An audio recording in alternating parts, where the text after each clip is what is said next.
Assalamualaikum warahmatullahi wabarakatuh. Perkenalkan, nama saya Windy Alma Juniati, NIM 2005-2029.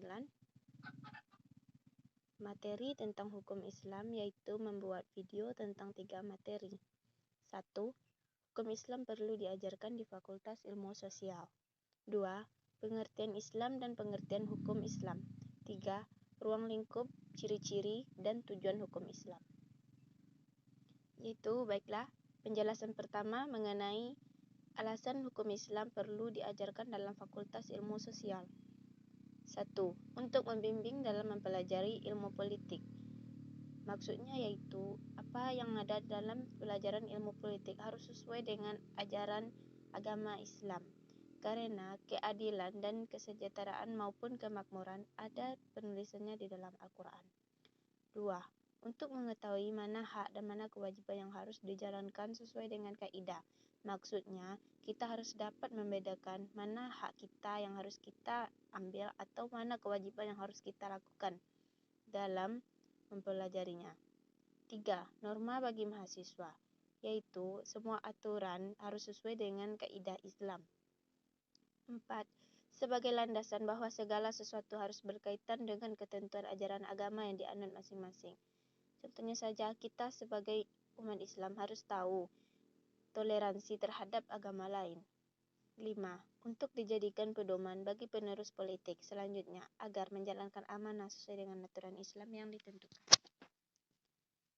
Pembahasan kedua yaitu mengenai pengertian Islam dan pengertian hukum Islam. Pengertian Islam.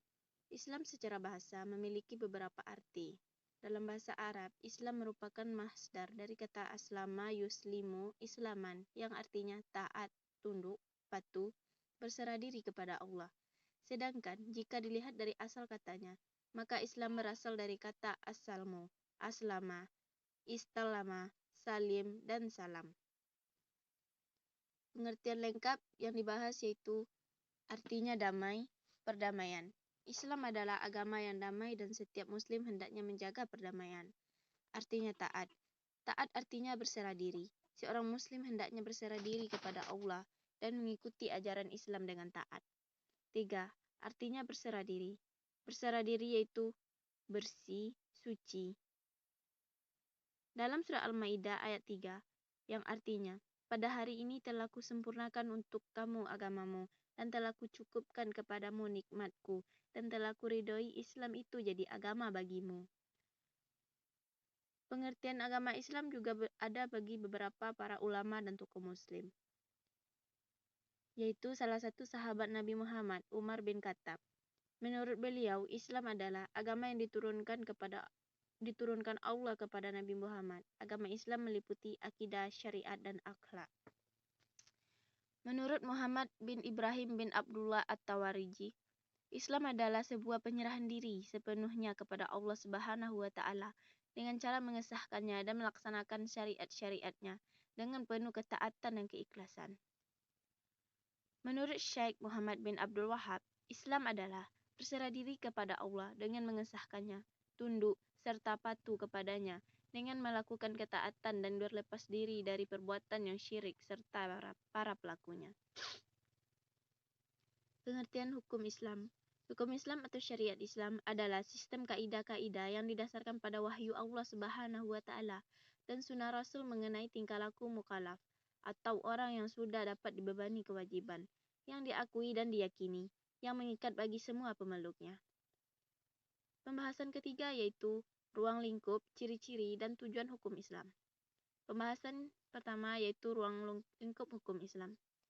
Islam jika dibandingkan hukum Islam bidang muamalah ini dengan hukum barat yang membedakan antara hukum privat atau hukum perdata dengan hukum publik, maka sama halnya dengan hukum adat di tanah air. Hukum Islam tidak membedakan atau dengan tajam antara hukum perdata dengan hukum publik.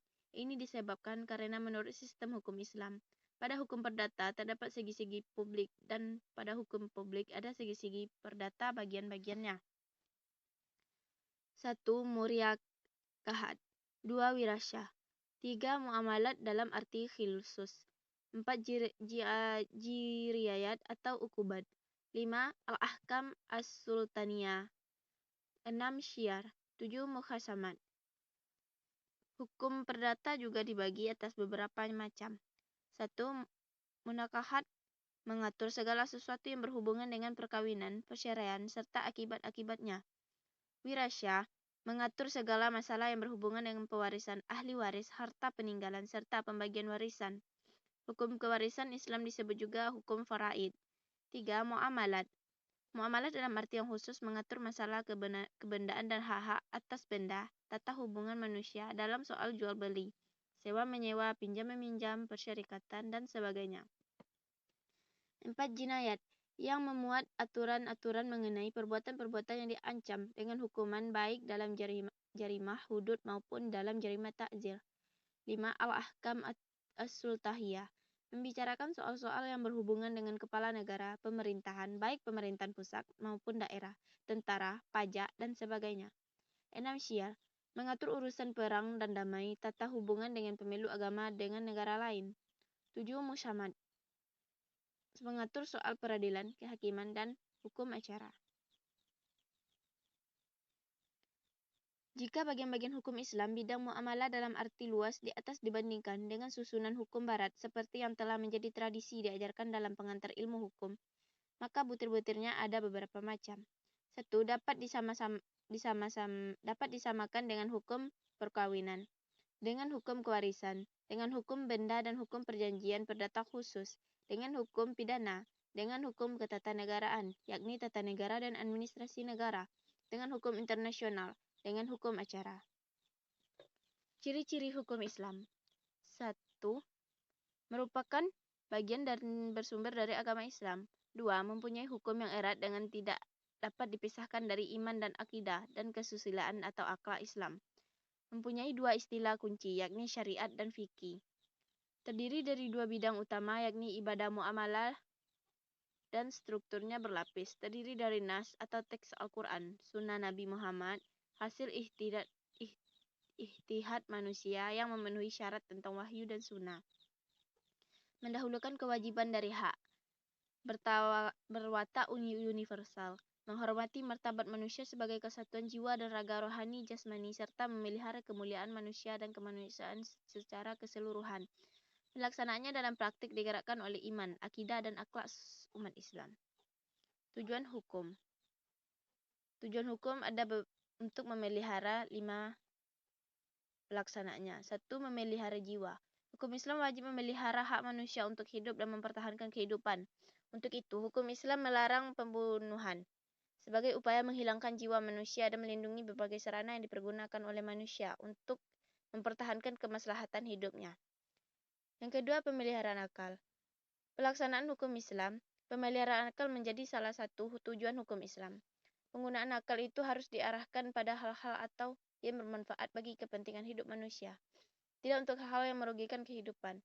Dan untuk memelihara akal, itulah maka hukum Islam melarang orang meminum setiap minuman yang memabukkan, yang disebut dengan istilah khamar dalam Al-Quran sudah dijelaskan, dan menghukum setiap perbuatan yang dapat merusak akal manusia. Yang ketiga, memelihara keturunan. Kemurnian darah dapat dijaga dan kelanjutan umat manusia dapat diteruskan merupakan tujuan keempat hukum Islam. Hal ini dicerminkan dalam hubungan darah yang menjadi syariat untuk dapat saling mewarisi. Dalam Quran surat 4 ayat surat ke-11. Larangan-larangan perkawinan disebut secara rinci dalam Al-Quran dan larangan berzina. Hukuman kekeluargaan kewarisan Islam adalah hukum-hukum yang secara khusus diciptakan Allah untuk memelihara kemurnian darah dan kemaslahatan keturunan. Yang kelima, memelihara harta. Harta adalah pemberian Tuhan kepada manusia agar manusia dapat mempertahankan hidup dan melangsungkan kehidupannya. Hukum Islam melindungi hak untuk memperoleh harta dengan cara yang halal, serta melindungi kepentingan harta seseorang. Contohnya seperti masyarakat dan negara. Itulah pembahasan dari ketiga materi yang telah dipelajari. Sekian, terima kasih. Semoga dapat dipahami. Wassalamualaikum warahmatullahi wabarakatuh.